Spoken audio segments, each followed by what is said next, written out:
Bonsoir et bienvenue, il est 18h45 précise et je suis absolument ravi de vous retrouver pour un nouveau direct, un nouveau live de Pour Demain, votre émission sur l'horoscope du lendemain. Voilà, je ne sais pas trop si nous sommes en direct d'ailleurs, mais apparemment c'est le cas, mais en tout cas je pense que vous allez progressivement nous rejoindre. Je suis Daniel et notre magazine Pour Demain, eh bien, c'est le magazine de notre cabinet de voyance, ici-voyance.fr, sur lequel je vous invite à aller faire un petit tour pour voir comment ça se passe, surtout si vous ne connaissez pas, si par exemple vous n'avez jamais fait de consultation de voyance, c'est parfois une expérience amusante. Après bon, il faut être motivé parce que la voyance, c'est pas une détente nécessairement, vous pouvez entendre des choses qui ne vont pas nécessairement vous faire plaisir, donc il faut quand même être prêt.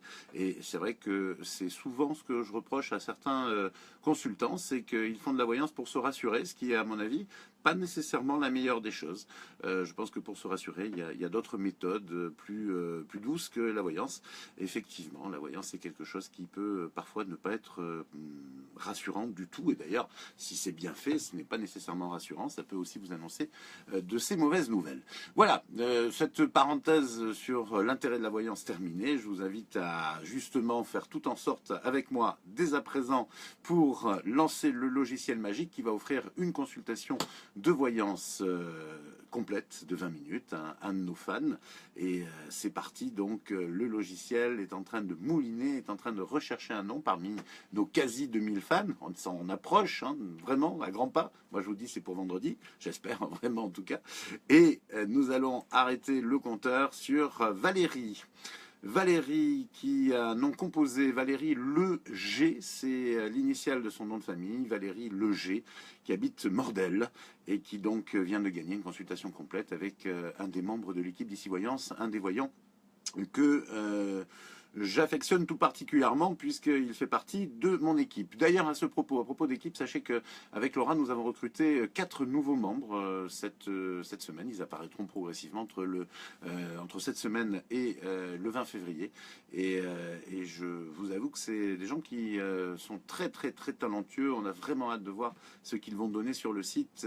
On a hâte parce que voilà, c'est des très très très bons éléments et chez nous eh bien le recrutement c'est pas quelque chose de facile. Outre les dons, nous sommes aussi très très vigilants sur l'intégrité et sur je dirais l'honnêteté intellectuelle de la personne qui consulte à l'intérieur de notre équipe et en principe nous essayons de trouver des personnalités un peu hors du commun. Voilà, c'est pas facile la voyance, vous savez, il suffit pas uniquement de lire l'avenir ou de sentir l'avenir pour effectivement pouvoir se faire ce métier.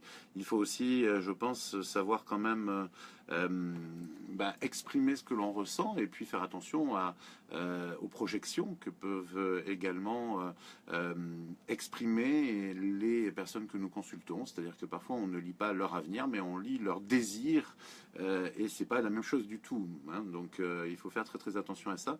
Et un bon voyant en principe fait gravement et facilement la différence entre la projection, ce que veut entendre son consultant et ce qui va être réellement son avenir. Enfin, en tout cas, c'est la route qui l'attend. Voilà, sur cette autre parenthèse dédiée à la voyance, je vous propose tout de suite de répondre aux 3 questions qui nous ont été posées, que nous avons sélectionnées pour ce jeudi soir. Nous avons tout d'abord Nathalie, qui a posé une question très simple. Actuellement célibataire, elle veut savoir si elle va rencontrer quelqu'un. Elle est née le 14 février 72.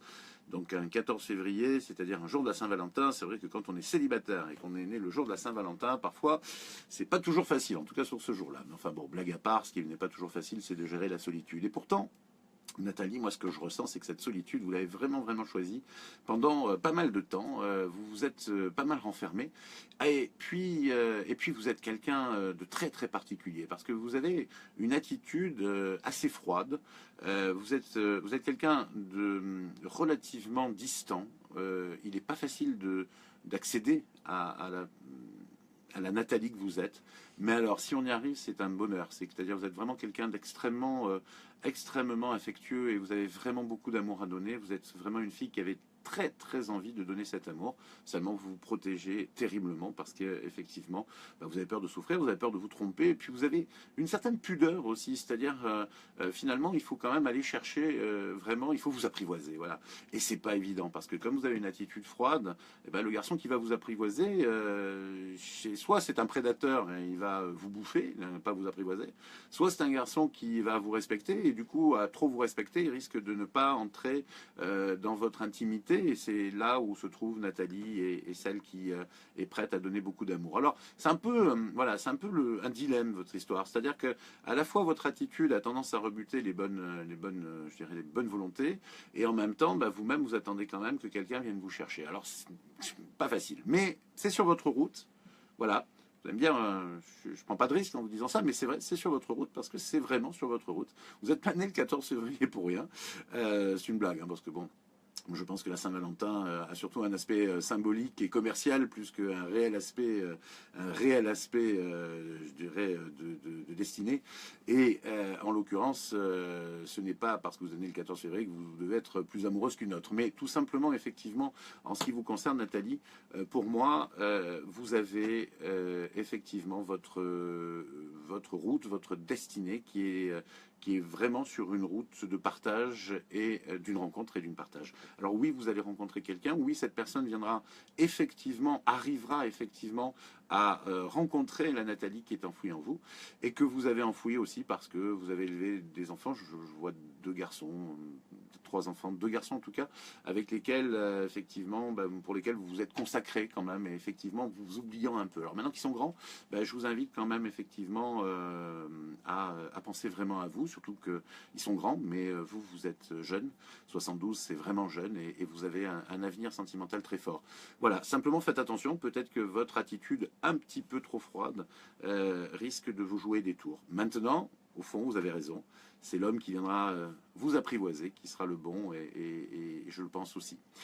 Voilà, Nathalie, pour votre réponse, en tout cas ma réponse de votre avenir, c'est ce que j'ai ressenti. Nous allons passer à Brigitte. Brigitte me demande si avec son ami Maurice, qui est un faux prénom, Maurice est né en 71, et ce n'est pas son vrai prénom, et la question de Brigitte, qui est née elle, en 63, c'est est-ce qu'ils vont redevenir amis ou est-ce que c'est fini pour de bon?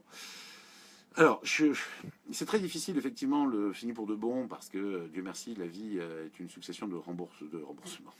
Oui, aussi, quelquefois, de rebondissements. Mais, en l'occurrence, Brigitte, moi, je sens que votre dispute est une dispute, malheureusement, solide. C'est-à-dire que j'ai l'impression qu'il y a un fossé qui s'est créé entre vous, un fossé presque culturel, et qui fait qu'aujourd'hui, vous êtes à l'opposé d'idéaux, à l'opposé de pensées.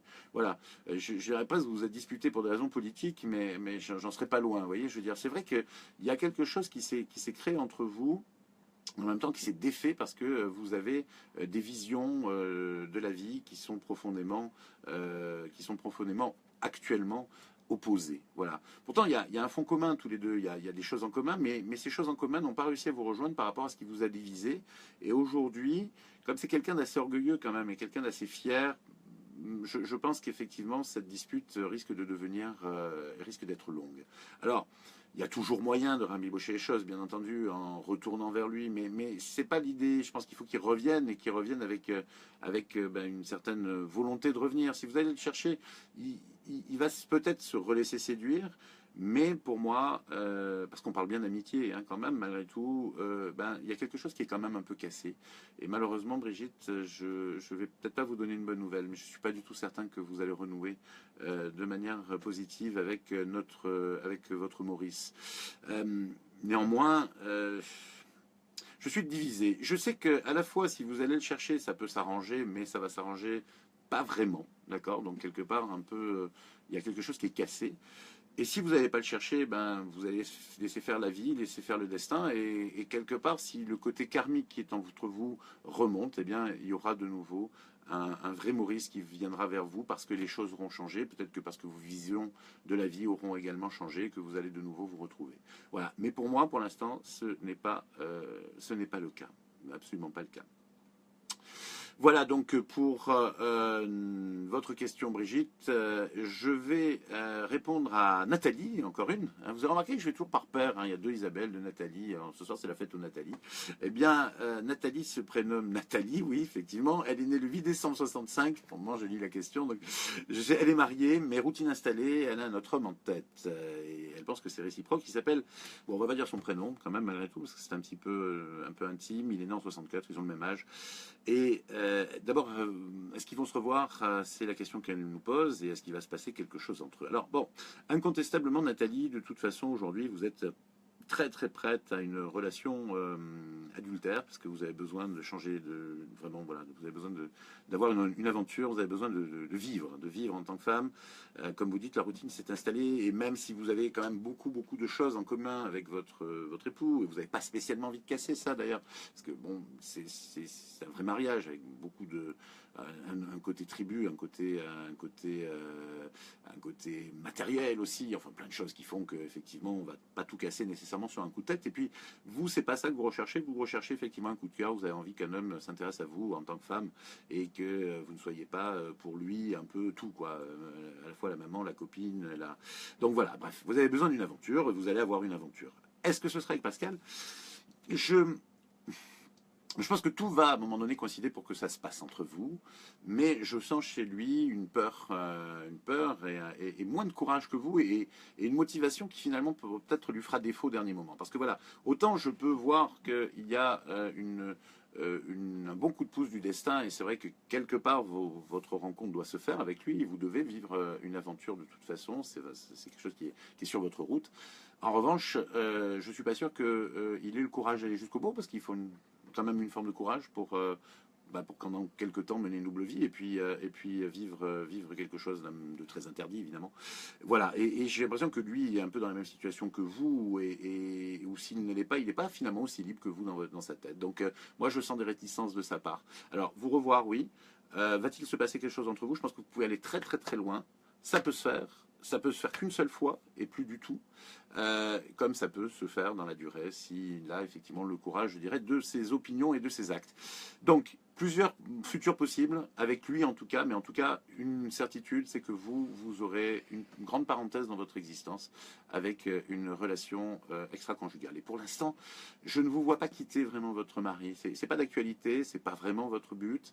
Encore une fois, il y a beaucoup de choses en commun, et en plus, vous avez de la routine, mais vous n'êtes pas non plus.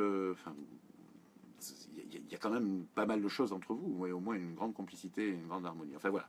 Alors c'est vrai que c'est pas facile de vivre tout ça, mais la vie n'est pas toujours facile. Et puis je crois qu'il faut bien se garder de juger. Personne n'est à la place de Nathalie, et dans ses ressentis, et dans ses besoins, et dans sa personnalité. Voilà, Nathalie, en tout cas, j'espère avoir répondu. Alors oui, de grandes possibilités avec Pascal, sauf si effectivement il vous fait faux bon par peur. Et sinon, je pense qu'à un moment donné, de toute façon, vous trouverez quelqu'un d'autre, parce que c'est vraiment pour vous indispensable, je dirais, de vivre quelque chose en dehors de votre vie conjugale. Voilà, nous allons à présent passer à l'horoscope. L'horoscope du 9 février, donc l'horoscope de ce vendredi, demain. Et juste une petite parenthèse, arrêtez de nous envoyer des questions pour l'instant sur le message privé. Je ne peux pas répondre, j'attends d'avoir vraiment épuisé toutes les questions que vous nous avez posées en janvier, début février, pour relancer des questions pour la voyance gratuite dans l'émission. Voilà, en sachant que puisque nous ne faisons plus de samedi, eh bien nous allons doubler l'émission de vendredi, et au lieu de répondre à 3 questions, on répondra à 6 en 2 parties. Ok, ça marche. Nous passons donc à l'horoscope pour terminer cette édition avec les Capricornes, bien sûr. Vous vous sentez particulièrement conquérant ce vendredi, Capricorne, et ce sera d'ailleurs le cas puisque rien ne vous résistera. Un vendredi plein de rebondissements et de bonnes surprises pour vous, Verseau. Une journée comme vous les aimez, avec la fantaisie nécessaire pour bien vous amuser. Soyez un peu plus sûrs de vous, les Poissons. Ce vendredi, on a l'impression que vous avez avalé une arête. Journée tranquille et sereine pour les béliers en couple, mais particulièrement intéressante pour les célibataires qui sont à la recherche de l'âme sœur. Taureau, vous avez raison, les taureaux, de placer vos espoirs dans plusieurs opérations et pas dans une seule. Qui veut aller loin ménage également sa monture, donc sachez vous reposer. Gémeaux, soyez sûr de vous, Gémeaux, soyez sûr de vous, Gémeaux, la journée d'aujourd'hui vous sera bénéfique si vous savez vous imposer auprès de votre entourage. quelque part, Cancer, il faudra un peu penser à vous ce vendredi, sinon vous risquez de vous oublier. C'est à ce moment-là que les problèmes commencent. Ne partez pas vaincus ce vendredi, les Vierges. Il y a de fortes chances pour que vous réussissiez là où les autres ont échoué. Balance, vous adorez ce que vous faites, ami Balance. Et si ce n'est pas le cas, vous saurez en changer. Ce vendredi verra une remise en question qui sera salutaire pour votre avenir. Une bonne journée en perspective pour vous, Scorpions, notamment pour les Scorpions célibataires qui auront la bonne idée de sortir ce vendredi soir. Le week-end approche, Sagittaire, et cela vous met en joie véritablement, car vous n'avez qu'une seule envie, c'est de vous occuper de votre famille et tout particulièrement de vos enfants, si vous en avez.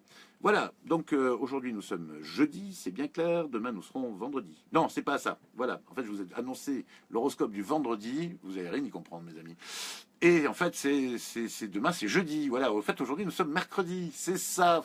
Vous faites, au bout d'un moment, vous savez, j'ai tellement tendance à vivre dans les étoiles, comme astrologue et comme voyante, que j'en oublie les jours. Je vais me faire des grands panneaux. Voilà. Bon, donc aujourd'hui, nous sommes jeudi.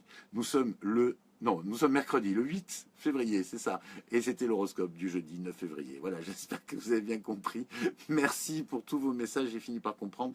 Et je ne m'en voudrais pas, mais c'est comme ça. Voilà, demain, 18h45, je vous embrasse bien fort à toutes et à tous.